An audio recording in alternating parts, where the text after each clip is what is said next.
원사장입니다. 오늘은 친구랑 같이 창업하는 거에 대해서 얘기를 해볼게요.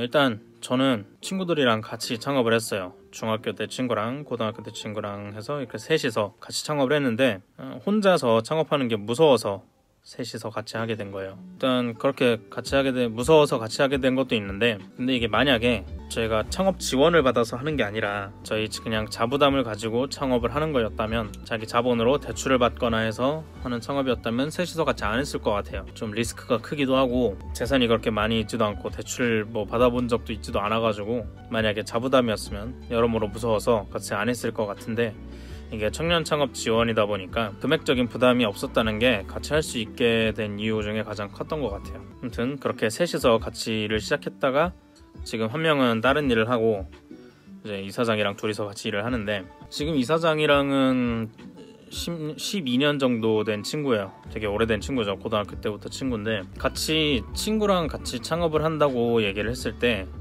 주변에서 가장 많이 들은 말은 많이 싸울 테니까 하지 마라 였어요. 그러니까 친구랑 같이 창업을 하면 싸워서 사이가 멀어진다 그런 소리겠죠. 저랑 이사장이 12년 친구인데도 정말 많이 싸워요. 아직까지도 초반보다는 덜하지만 싸운다기보다는 논쟁을 아직까지도 해요.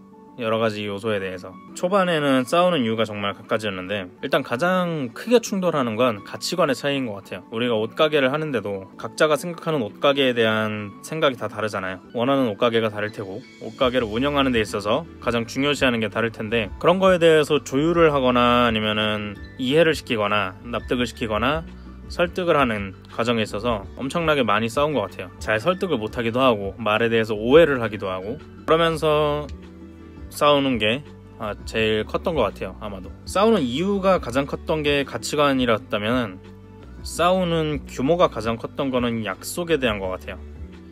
그러니까 좀 더 감정적으로 많이 좀 상처를 받았던, 스크래치가 있었던 부분이죠. 예를 들어서 시간 약속을 못 지키는 거, 회의를 한다거나 아니면 근무할 때 오픈 시간, 마감 시간이라든가 근무 외적인 부분에서도 약속에 있어서 시간을 잘 못 지키는 부분, 그게 가장 좀 감정적으로는 많이 스크래치가 난 부분이 아닌가 싶어요. 믿음을 기반으로 하는 거니까 시간 약속이라는 게, 아니면 다른 업무적인 약속이라는 게, 근데 그게 지켜지지 않으니까 좀 많이 그런 부분에서도 싸웠던 것 같아요.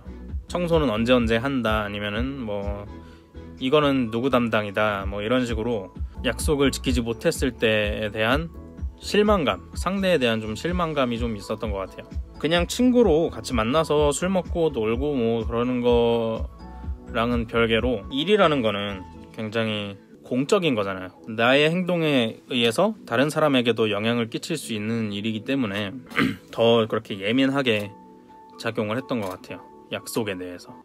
제 생각에는 돈에 욕심이 있는 친구랑은 같이 사업을 하면 안 돼요. 물론 돈에 욕심이 있는 친구는 사업을 하면 성공할 수도 있어요. 돈이 굉장히 중요하니까 돈을 버는 거에 대한 고민도 많이 할 테고 그런 행동을 많이 하겠죠. 근데 그 사람이 개인적으로 사업을 했을 때 그렇게 생각을 하고 행동하는 거랑, 친구가 같이 사업을 하는데 그런 생각을 가진 사람과 함께 하는 거랑은 굉장히 차이가 있어요. 사업을 하면은 돈이 정말 많이 왔다 갔다 하거든요. 정말 자주 많이. 저희 같은 작은 옷가게라고 해도 돈이 정말 많이 자주 왔다 갔다 해요. 계좌를 통해서든 현금이든 정말 자주 왔다 갔다 하는데, 그런 과정에서 의도하든 의도하지 않았든 실수가 발생할 수 있고 오차가 발생할 수 있어요. 돈이 정산을 했을 때라거나. 근데 이게 정말 규모가 크다면은 일단 문제는 문제지만, 규모가 어느 정도냐를 떠나서 그거를 얼마나 관대하게 대처할 수 있고 냉정하게 처리할 수 있는지는 이 사람이 돈에 대한 욕심이 얼마나 있느냐가 조금 좌우할 것 같아요. 예를 들면 저는 그래요. 정말 만약에 정산을 했는데 알 수 없는 착오가 몇십만 원이 생겼어. 정산을 했을 때. 그랬다면 정말 스트레스도 받고 속상한 일이고 문제가 생길 법한 일이지만, 이게 해결할 수 있는 일이 아니라면은 어쩔 수 없다라고 넘길 수 있어요. 물론 이사장도 그럴 거예요. 해결할 수 없는 일이라면 그렇게 어쩔 수 없다 하고 넘길 수 있는데, 그렇지 않은 사람이 있기 마련이란 말이에요. 돈에 욕심이 있다면. 그렇기 때문에 창업을 누군가랑 같이 하려고 생각을 한다면 우선 정말 많이 싸우는 건 어쩔 수 없이 감수해야 된다라는 점. 정말로 많이 싸운다. 그리고 돈에 욕심이 있는 사람이랑은 같이 하면은 좀 힘들 수 있다.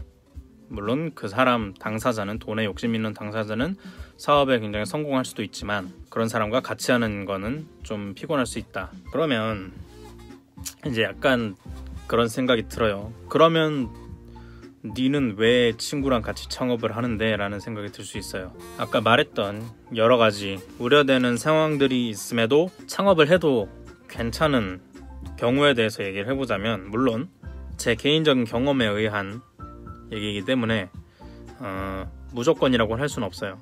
아무튼 얘기를 해보자면, 진짜로 엄청나게 많이 오랫동안 대화를 할 수 있으면 해도 돼요.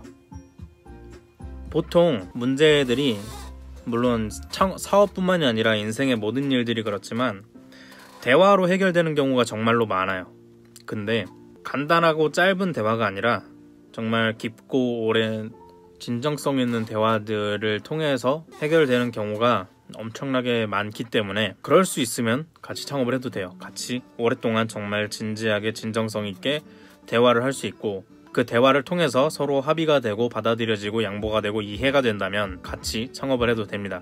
근데 만약에 이렇게 오랫동안 대화를 하고 소통을 하고 설득을 시키고 설득을 하고 이해를 시키고 이해를 했는데도 해결이 안 된다, 그러면 그냥 둘이 안 맞는 거예요, 사람이. 그렇기 때문에 그 점은 어쩔 수가 없습니다. 사람은 고쳐 쓰는 게 아니기 때문에. 그럼에도 소통이 안 된다면 같이 창업을 해서는 안 됐어요. 그리고 아까도 잠깐 얘기했지만 개인적인 돈 욕심이 많지 않은 사람이라면 뭐 괜찮다고 봐요. 물론 사업이라는 게 돈을 벌려고 하는 거지만 장사가 잘 됐을 때도 장사가 안 됐을 때도 돈 문제는 항상 생기기 때문에 그런 부분에 있어서 약간은 관대하게, 약간은 여유롭게 넘어갈 수 있다면, 유연하게 넘어갈 수 있다면 괜찮다고 봐요. 그리고 마지막으로, 저희는 해당이 되는지는 솔직히 잘 모르겠지만 정말 퓨어한 순수한 양보가 가능한 사람이라면 같이 창업을 해도 돼요. 내가 얘한테 양보를 해줌으로써 생색을 낸다거나 아니면 착한 척을 하기 위해서, 양보하는 척을 하기 위해서 양보를 하는 거라면 좋지 않지만, 정말로 내가 순수한 마음으로 상대방에게 양보를 할 자신이 있으면, 서로의 가치관이 다르더라도 내 가치관을 죽이고 상대의 가치관을 받아들여주고 양보해줄 수 있다면, 순수하게, 그렇다면 같이 창업을 해도 돼요. 오늘은 친구랑 같이 창업을 하는 거에 대해서 얘기를 해봤는데, 이 문제는 단연 친구뿐만이 아니라 가족과 같이 사업을 하는 거에도 좀 해당이 될 것 같아요. 물론 전부 다는 아니지만 어느 정도 해당이 될 거라고 생각을 하고, 결론적으로 웬만하면 친구랑 같이 창업하지 마라. 우린 다를 거야, 우리는 안 싸워 라는 생각은 집어치우고, 정말 너무나도 많이 싸우기 때문에 웬만하면 같이 창업을 하지 않되, 그럼에도 같이 오랫동안 대화를 해서 소통을 하고 해결을 할 수 있다면, 할 자신이 있다면, 그럴 자신이 있다면 해도 된다. 그리고 시간 약속을 지키지 않는 사람, 돈에 욕심이 많은 사람, 게으른 사람이랑은 같이 하지 마라. 그리고 이 모든 부분이 친구뿐만 아니라 가족과 함께하는 창업도 어느 정도 해당이 된다. 이게 결론입니다. 그럼 오늘은 여기까지만 할게요. 안녕.